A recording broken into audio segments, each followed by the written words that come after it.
Boses ng mamamayan, Gusto ko sana yung bilang estudyante. iba't ibang opinyon ng taong bayan. Ang gusto ko talagang Ating alamin sa Kalye Survey. Ano na lang po siguro ang magagawa ko dyan, yung bang susunod na lang talaga sa kung ano may nakaugalian. Pagmamano, o kaya paggalang sa matanda. Ayun, yun sa lahat po ng mga taong nakikita mo, tutulong kung may maitutulong. Ito na lang po. Maglinis-linis lang po. Ang kapaligiran.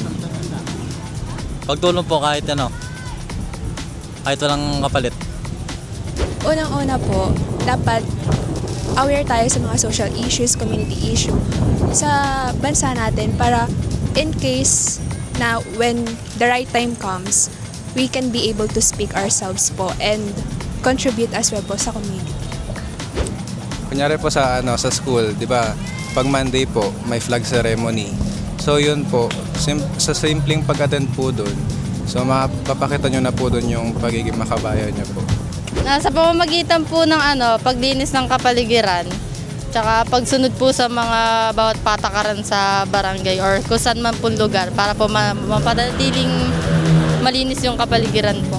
So, bilang estudyante po, ang simpleng paraan po na naisip ko para makita yung pagiging makabayan. Una po, paggalang sa mga katulad po sa watawat ng Pilipinas at sa mga simpleng pagsunod sa mga batas at gayon din po sa may pagpapatuloy po ng kultura ng isang Pilipino po. So sa di ba po, tuwing Lunes po, nagkakaroon po tayong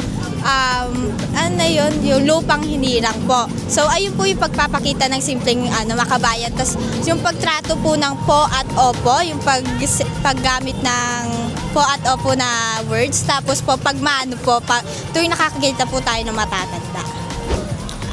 Para po bilang estudyante po, mapapakita ko po ang pagiging makabayan sa pamamagitan po ng pagsunod po sa mga batas sa iba't ibang lugar. At sa paggalang po sa mga kapwa po. Yan lang po, thank you.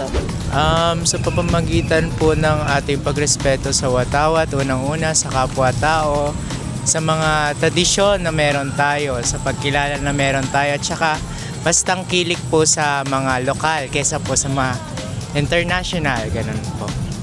Boses ng mamamayan, Gusto ko sana yung bilang estudyante. iba't ibang opinyon ng taong bayan. ang gusto ko talagang Ating alamin sa Kalye Survey.